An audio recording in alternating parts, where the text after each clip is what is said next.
नमस्कार दोस्तों, अपना अगला वीडियो राजस्थानी साहित्य प्रमुख साहित्यों के पहले वीडियो को अपन देख चुके हैं। ये अगला वीडियो है राजस्थान के प्रमुख साहित्य। उससे अगले वीडियो में अपन ने राजस्थानी साहित्य के काल विभाजन को देखा, उसको पढ़ा था। अपने राजस्थानी साहित्य को उसमें 4 भागों में बांटा: प्राचीन काल, पूर्व मध्य काल, उत्तर मध्य काल और आधुनिक काल। मतलब 3 काल है, प्राचीन, मध्य और आधुनिक। उसमें अपन ने मध्य काल को 2 भागों में बांटा: पूर्व मध्य काल और उत्तर मध्य काल। सभी के नाम भी अपन ने अलग अलग दिए थे। प्राचीन जो काल था उसको वीर गाथा काल कहा। पूर्व मध्य काल है उसे भक्ति काल का नाम दिया गया। उत्तर मध्य काल है उसे रीति नीति व श्रृंगार प्रधान कार्य काल का नाम दिया गया था। और जो आधुनिक काल है उसे विविध विभिन्न विषयों से संबंधित काल का नाम उसे दिया। इन सभी का अपन ने समय भी बांटा था। जो प्राचीन काल था जिसे वीर गाथा काल कहा गया, उसका समय 1050 से अपन ने स्टार्ट किया और 1550 पर वीर गाथा काल समाप्त होता है। 1550 पर एक लंबा काल हुआ। उसके बाद पूर्व मध्य काल को और उत्तर मध्य काल का जो समय है, पूर्व मध्य काल का समय 1450 से स्टार्ट किया, जो भक्ति काल कहा गया। तो भक्ति का उदय 1450 से हो गया था, इसलिए अपन ने 1450 से स्टार्ट किया और 1650 पे जाके भक्ति का काल को सब रोक दिया, यानी कि वहां तक का काल उसको माना, जिसमें भक्ति रस प्रधान बहुत सारे कवि महात्मा संत अपने देश में हुए थे उस समय के वातावरण के अकॉर्डिंग। उसके बाद में रीति नीति पर जो काल है, श्रृंगार रस प्रधान जो काल है, उसे 1600 से 1850 तक का काल माना गया। उसको उत्तर मध्य काल कहा गया। उसके बाद में जो अपना आधुनिक काल है वो 1850 से लेकर के या 1800 से कह सकते हैं और आगे तक, यानी कि अभी तक आगे तक वो चलता है। तो अपन आगे की तरफ चर्चा करते हैं राजस्थानी के प्रमुख साहित्य और इनकी विभिन्न शैलियां। अब देखिए, हमारे राजस्थान साहित्य में अनेक प्रकार की शैलियां, उनके अलग अलग नाम में रखे गए। तो अपन उन सभी चीजों को समझते हुए आगे अपन राजस्थान साहित्य की तरफ बढ़ेंगे। तो इसमें पहला, जैसे कि अपन देखा, राजस्थानी साहित्य की विभिन्न शैलियां। अब ये अनेकों शैलियां हैं, जिसमें पहला है आपका रासो। राजस्थान जो साहित्य है रासो। अब बात यह है कि रासो कहते किससे हैं, ख्यात क्या है, वचनी का क्या है, दबाव वेद क्या है, पर्ची किसे कहते। तो ये हमारी राजस्थानी साहित्य की अनेकों शैलियां हैं। आज अपन उन सभी शैलियों को इस वीडियो में क्लियर करेंगे और उसके आगे फिर अपन प्रत्येक साहित्य की बात पढ़ेंगे। कौन कौन से साहित्य, संस्कृत साहित्य, ख्यात साहित्य, सबको अलग अलग लेके और पूरे को अपन कंप्लीट करेंगे। तो इसमें हम कंपटीशन के लेवल से सब कुछ इसमें अपन समेट देंगे और इसे ज्ञान बढ़ाने के लिए भी आप देख सकते हैं। ये वीडियो एक ऐसा वीडियो है कि सभी एग्जाम की दृष्टि से बड़ा ही महत्वपूर्ण है। इसमें से कहीं से किसी भी एग्जाम में प्रश्न निकल सकता है। तो देखिए, रासो साहित्य। अब रासो किसे कहते हैं? राजस्थान में रासो चलते, राजाओं का काल है। तो राजाओं की कीर्ति, युद्धों, विजयों व वीरता का वर्णन जिस काव्य रचना या जिस काव्य में, जिस साहित्य में होता है, उसको रासो कहते हैं। मतलब राजा ने, जो राजा हैं, अब राजा मतलब सभी, राजस्थान में राजा थे, अधिकतर रियासतें थी, राजाओं का शासन था, इसलिए राजपूताना कहलाए। तो उन राजाओं की जो भी कीर्ति, उन्होंने कीर्ति युक्त काम किए हैं, उन्होंने जितने युद्ध लड़े देश धर्म की रक्षा के लिए, समाज को, धर्म को रखने के लिए, समाज को जीवित रखने के लिए। मध्यकाल में, या हम 1050 से उस काल कहते हैं, तो भयंकर अंधकार का काल था। अगर इस तरह राजा नहीं होते तो हो सकता है हिंदुस्तान इस्लामिक देश हो जाता, और स्वाभाविक होता, क्योंकि एक ताकत होती है, संगठन ही होती है, और एक राजा ही होता है कि अपने देश को बचा के रखता है। उस राजा ने जितने युद्ध किए और जितनी विजय की, उन विजय उस जिसमें उसने प्राप्त किया और उसमें क्या क्या विजय में उसकी क्या वीरता थी, उन वीरता को दिखाया। उन सभी का विवरण जो वर्णन है उस काव्य में, उस काव्य रचना में हो, उसको अपन क्या कहेंगे, रासो। यानी कि राजा की कीर्ति, राजा के युद्ध, राजा की विजय व उसके वीरता संबंधी जो भी कार्य होते हैं उसको कहते हैं रासो। रासो में और चीजें नहीं ली जाती। अब देखिए रासो कौन कौन से हैं, जैसे कि पहला है आपकी पृथ्वीराज रासो, सर्वविदित है, सबको पता है। पृथ्वीराज रासो के रचयिता कौन है, चंद्रवर्त, इन्होंने पृथ्वीराज रासो को रचा। अब हम देखते हैं पृथ्वीराज रासो में किसकी रचना है, तो इसमें पृथ्वीराज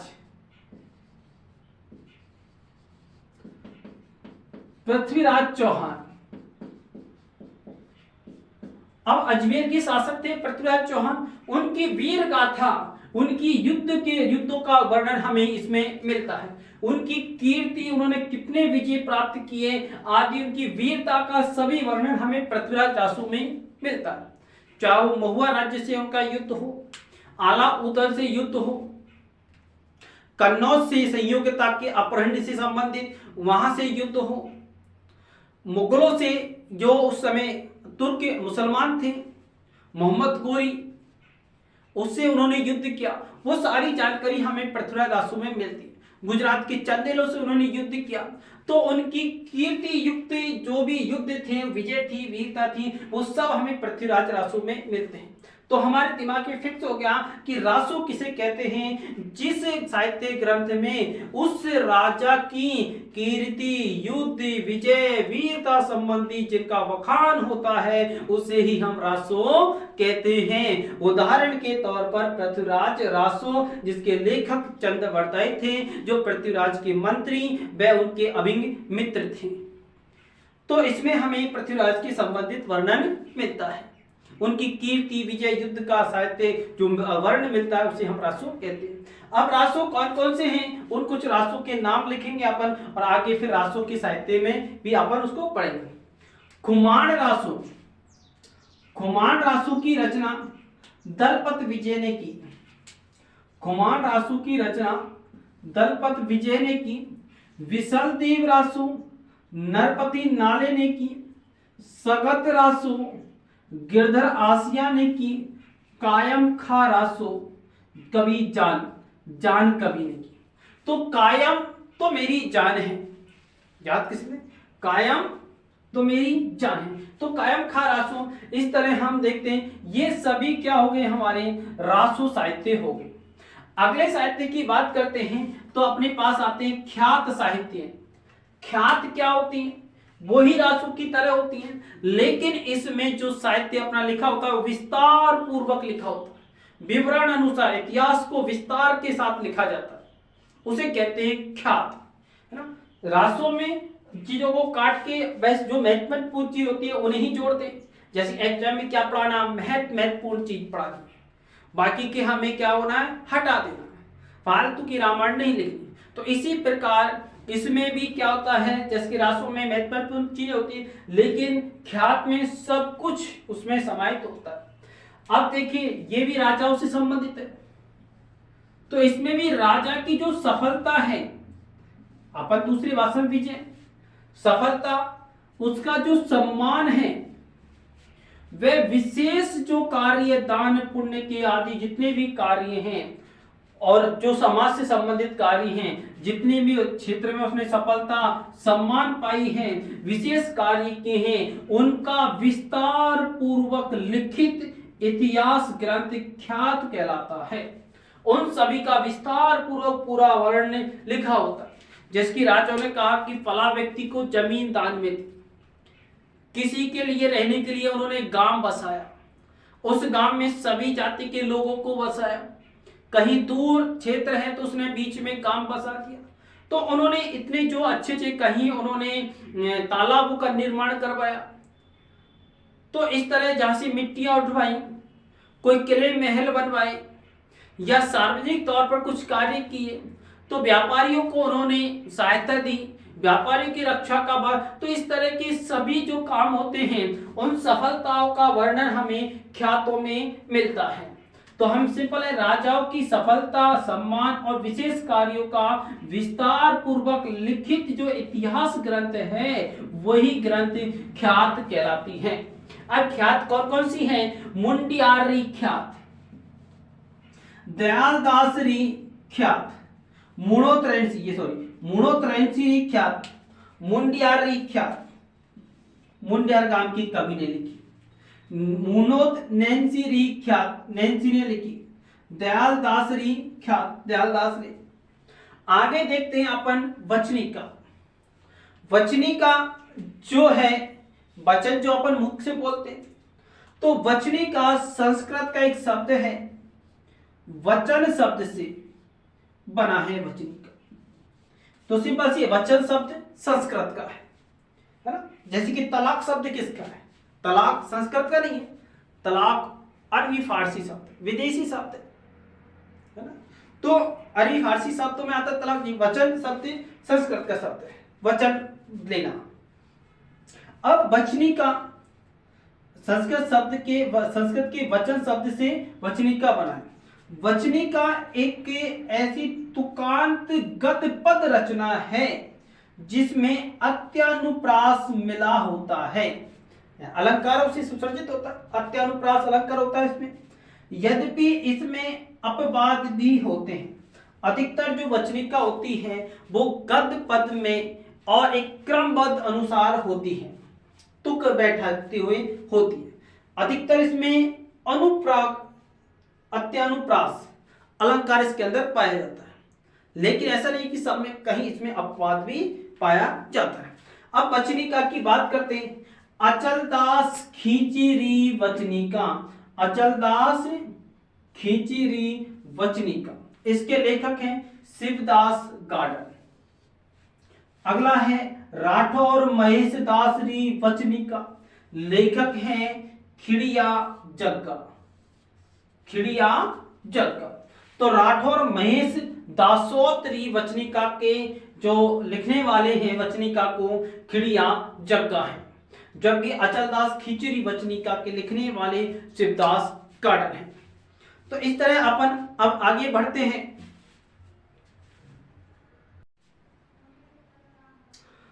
राजस्थानी साहित्य की विभिन्न शैलियों में अगला पॉइंट है आपका दवा बैत। दवा बैत, दवा और बैत, दवा बैत, दवा माने जो दिखाते हैं दवाई, दवा बैत, बैत माने जो बुजुर्ग लोग चलते हैं। तो उन दोनों को मिलाना, दवा को और बैत को। तो बूढ़े व्यक्ति के लिए दो चीजों की आवश्यकता होती है, एक तो दवा की और दूसरे बैत की। तो इससे आपको याद रखना है दवा बैत। तो दवा बैत की अपन बात करते हैं, सब बैत को दवा। तो देखिए दवा बैत जो ये होती है यह कलात्मक गद्य का ही रूप है, यानी ये वचनिका की तरह होती है। फर्क सिर्फ इतना है, ये उर्दू फारसी में होती है और वचनिका राजस्थानी में होती है, तुकांत रचना होती है। तो ये भी तुकांत, वो भी तुकांत रचना, वो गद्य पद में होती है, ये गद्य में होती है, लय तुक के अकॉर्डिंग होती है। तो अपन दवा बैत की बात करते हैं, यह है कलात्मक गद्य का ही रूप है। यह वचनिका जो अपन आगे पढ़ चुके, वचनिका राजस्थानी में लिखी होती है, जबकि दवा बैत उर्दू व फारसी में लिखी होती है। इसमें भी उन्हीं की तरह राजाओं का वर्णन होता है। इसमें राजाओं का गुणगान, राज्य वैभव, युद्ध, आखेट, नक्सिक आदि का तुकांत, तुक के अनुसार तुकांत व प्रवाह युक्त वर्णन इसके अंदर मिलता है दवा बैत में। जैसे कि अपन देखते हैं महाराणा जवान सिंह री दवा बैत। तो महाराणा जवान सिंह के समय के संबंध में लिखी गई है री दवा बैत। राजा जय सिंह री दवा बैत, राजा जय सिंह री दवावेत, अखमाल देवड़ारी दवावेत, अखमाल देवड़ारी दवा, ये उदाहरण है इनके। तो इन उदाहरणों से अपन इनको याद रखेंगे। आगे अपन बात करते हैं विगत की। तो देखिए ये है अगला पॉइंट आपका पांचवा, विगत। विगत किससे कहते हैं? किसी विषय का विस्तृत इतिहास परक विवरण विगत कहलाता। कोई भी विषय ले लिया, धार्मिक विषय ले लिया, आर्थिक विषय ले, सामाजिक, किसी भी विषय का विस्तृत इतिहास परक विवरण जो पूर्ण विस्तार के साथ लिखा होता है उसे विगत कहते हैं। इसमें राजा के परिवार की जानकारी हो सकती है, राजनीति की जानकारी हो सकती है, सामाजिक व्यक्तित्व की जानकारी हो सकती है। तो इसमें राजा के परिवार, राजनीति, सामाजिक व्यक्तित्व, इनमें से किसी की भी जानकारी इसमें होती है या इन सभी की जानकारी विगत में होती है। तो विगत एक पूर्ण विस्तार से लिखी जाती है, इन सब का वर्णन इसमें मिलता है। विगत का नाम है मारवाड़ रा परगना री विगत, मुनोत नैन्सी ने इसको लिखा।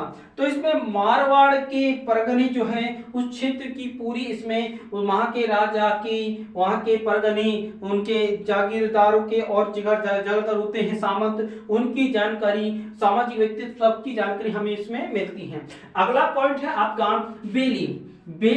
बेली मतलब छंद होता है, उसके नाम पर इसका नाम पड़ा। बेलियो छंद के में लिखे जाने से इसका नाम बेली पड़ा। तो कौन से छंद में? बेलियो छंद में। बेलियो छंद में लिखे जाने से इसका नाम क्या पड़ा? बेली पड़ा। ठीक है। अब बेली कौन सी है? वेली किसन रुक्मणी री, राव रतन री वेली, वेली किसन रुक्मणी री, राव रतन री वेली, ये इनके उदाहरण हैं। अगला पॉइंट लेते हैं अपन वंशावली। तो वंशावलियों की बात करते हैं। हमारे क्षेत्र में देखते हैं सभी की वंशावलियां लिखी जाती हैं, है ना। और वंशावली में क्या होता है? वंश का पूरा वर्णन होता है, तो किसका बेटा, उसका बेटा, एक दूसरे के पूरे वंश परंपरा को लिखा जाता है। तो हमारे यहाँ एक के बाद एक उसी वंश की पूरी शाखाएं पता होती हैं, 7 पीढ़ी तक की सारी जानकारी हमारे समाज में देखते हैं तो उसमें हमें मिलती हैं कि हम बहुत लंबे समय से एक रोजगार, एक कार्य को, एक स्थिति को करते आते हैं और सभी की जानकारी उसमें मिलती है।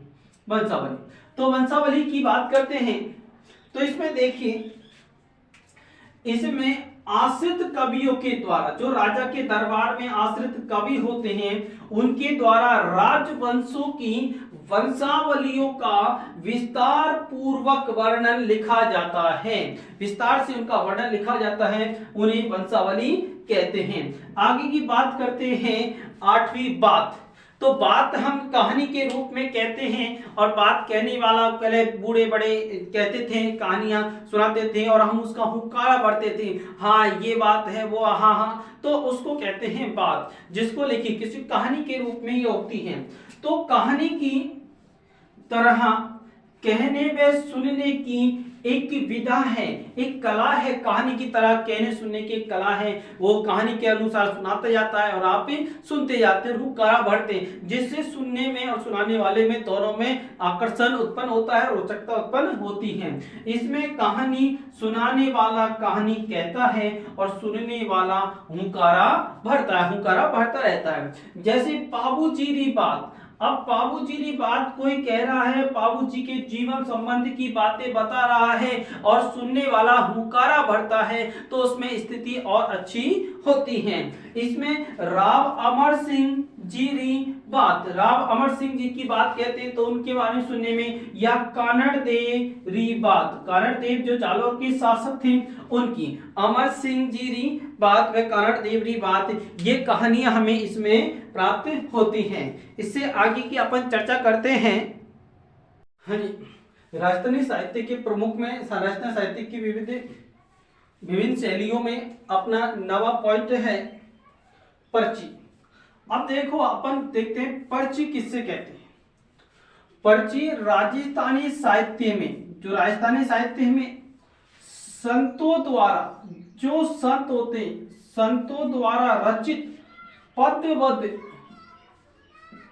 रचना को पर्ची कहते हैं। जो संत होते हैं वो अपनी जो पदवत जो रचना लिखते हैं, अपने ज्ञान लिखते हैं, उसको पर्ची कहते हैं। इसमें संत रैदास री पर्ची, जो रैदास थे उन्होंने लिखा संत रैदास री पर्ची। संत पीपा की पर्ची, संत पीपा के बाद में दादूरी पर्ची, मीराबाई री पर्ची। इस तरह हमें इन पर्चियों से, इन साहित्य से, इसे हमें संतों के बारे में जानकारी प्राप्त होती है। उसके आगे की अपन चर्चा करते हैं प्रकाश। देखिए प्रकाश, किसी स्थिति पर प्रकाश डाला, किताबों में लिखा होता है उस पर प्रकाश डाला गया, फोकस डाला गया। तो प्रकाश क्या होती है? प्रकाश पर कहते हैं प्रकाश किसी राजवंश की उपलब्धियों, राजवंश की उपलब्धियों या किसी घटना पर प्रकाश डालने वाली रचना को प्रकाश कहते हैं। उस पर फोकस, प्रकाश डालने वाली रचना को प्रकाश कहते हैं। जैसे कि सूरज प्रकाश किसने लिखी? कर्णिदान ने। नाम क्या है? प्रकाश। सूरज प्रकाश कर्णिदान ने। राज्य प्रकाश लिखने वाले किशोरदास। सूरज प्रकाश कर्णिदान, राज्य प्रकाश किशोरदास। इसके बाद में अगला पॉइंट है अपने पास में श्लोका। श्लोका लिखने वाले हैं। श्लोका में क्या होता है? साधारण पढ़े लिखे व्यक्तियों द्वारा श्लोका लिखे जाते हैं। और श्लोकाओं के नाम हैं अमर सिंह जी राठौर, अमर सिंह जी श्लोका,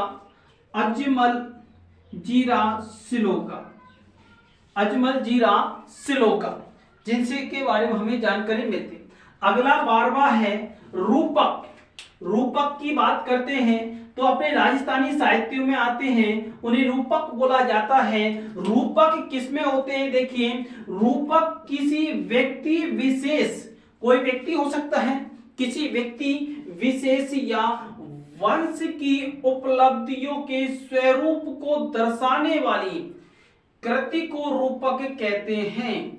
आया समझ में? नहीं आया तो देखिए, रूपक किसे कहते हैं? किसी व्यक्ति, कोई भी व्यक्ति हो, किसी व्यक्ति, कोई भी व्यक्ति विशेष, व्यक्ति से संबंधित हो सकती है या कोई वंश हो सकता है, वंश की उपलब्धियों के स्वरूप को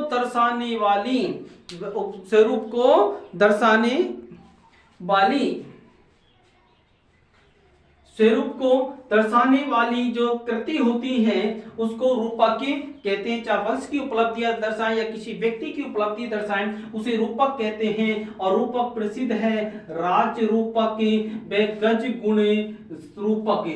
गज गुण रूपक प्रसिद्ध रूपक है। मर्ष्य की बात करते हैं तो मर्ष्य किसी व्यक्ति की मृत्यु पर लिखे जाते हैं, उसकी विशेषता, उसके बखानों को, उसकी मृत्यु के बाद उसके कैसे कार्य थे उनका बखान इसमें किया जाता है।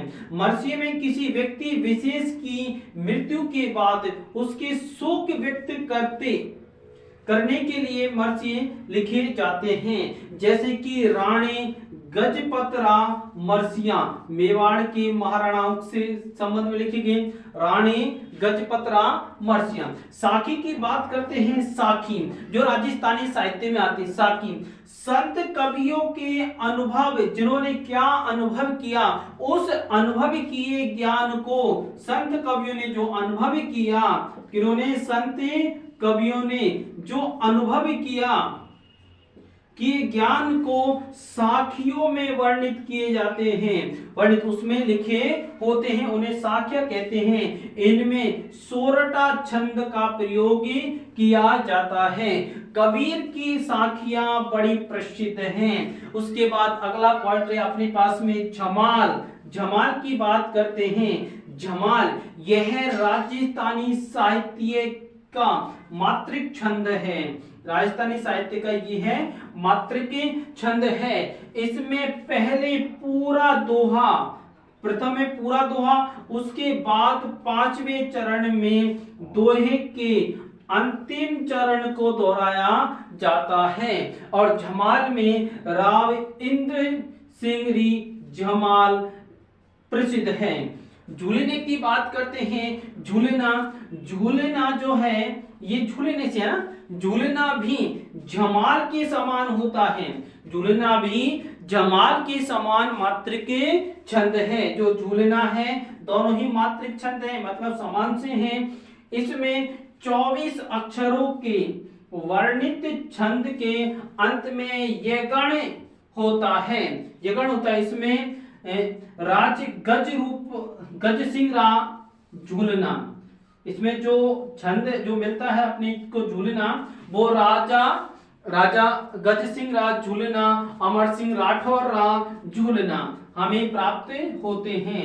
अमर सिंह राठौर रा झूलना, राजा गज सिंह रा झूलना। तो इस तरह हमने सभी राजस्थानी साहित्य की जो कृतियां हैं, जो विभिन्न शैलियां हैं, विशिष्ट शैलियां हैं, उन शैलियों का हमने वर्णन किया सभी को। तो हमने देखा कि इसमें रासों किसे कहते हैं, ख्यात क्या होती है, पर्ची क्या होती है, प्रकाश क्या होता है, प्रकाश किसी वंश व्यक्ति, तो अधिकतर चीजें सिर्फ सेम सी होती है, इनमें थोड़ा बहुत अंतर है। तो अपन से इसके बारे में कंपटीशन पूछा जा सकता है, प्रकाश के बारे में या रासु के बारे में, रासु किसे कहते हैं, तो उन पर अपन थोड़ा नजर रख लेंगे, बार बार देखेंगे तो हमें ये चीजें याद हो जाएंगी। क्योंकि ये चीजें ऐसी हैं जो हम बहुत कम पढ़ते हैं। हमें ख्यात को कैसे याद रखें, रासों को कैसे याद रखें, प्रकाश क्या होता है, पर्ची क्या होती है। जब पर्ची किसी संत के जो भी पर्चा, जैसे ये आप देखते हैं बागेश्वर महाराज आते हैं, उनके भी पर्चे बोलते हैं, पर्ची और पर्चा उस पर लिखते हैं। तो पहले से अपना अनुभव किए हुए ज्ञान को हम पर्चियों में कहते हैं। तो हमारे संत कभी उसमें पर्चियों में उसको लिखते थे। प्रकाश किसी भी चीज पर फोकस, प्रकाश डालना प्रकाश होता है। श्लोक का साधारण पढ़े लिखे हुए लोग जो भी कुछ लिखते हैं उसको श्लोक का में वर्णित किया जाता है। रूपक होते हैं किसी व्यक्ति विशेष या वंश की उपलब्धियों पर जो दर्शन यानी प्रभाव डालने वाली कृति को ही रूपक कहते हैं। राज्य रूपक, गण, गज, गुण रूपक आदि हैं। मर्सिया यानी कि मरे हुए व्यक्ति के बारे में उसके गुणगान, उसके शोक व्यक्त करने की स्थिति को जो वर्ण करता है उसको मर्सिया कहते हैं। साखी माने वही पर्ची के समान हम कह सकते हैं। संत कवियों के अनुभव किए ज्ञान को साखियों में लिखा जाता है जिससे अनुभव होता है। इसमें सोरठा छंद का प्रयोग किया जाता है जब साखियां लिखी जाती हैं, और इसमें कबीर की साखियां प्रसिद्ध हैं। कवि ने सोरठा छंद का अत्यधिक प्रयोग किया था। झमाल की बात करते हैं, राजस्थान साहित्य का मात्रिक छंद है, और झूलना भी राजस्थानी साहित्य में मात्रिक छंद है। तो झमाल में झूलना दोनों समान हैं। झमाल में इसमें पहले पूरा दोहा बोलते हैं, उसके बाद 5वें चरण में दोहे के अंतिम चरण को दोहराया जाता है। राव इंद्र सिंह जी झमाल प्रसिद्ध है। इंद्र सिंह री झमाल प्रसिद्ध हैं। झूलना की बात करते हैं तो झूलना भी झमाल के समान मात्रिक छंद है। इसमें 24 अक्षरों के वर्णित छंद को अंत में ये गण होता है। 24 अक्षरों के वर्णित छंद में अंत में यह गण होता है। जैसे राजा गज सिंह रा झूलना, अमर सिंह राठौर रा झूलना। तो अपन के छंदों की शैलियां पूर्ण होती हैं, और इसके बाद में अपनी राजस्थानी साहित्यिक कृतियों का अगला वीडियो, अपना तीसरा वीडियो आएगा, उसको अपन देखेंगे।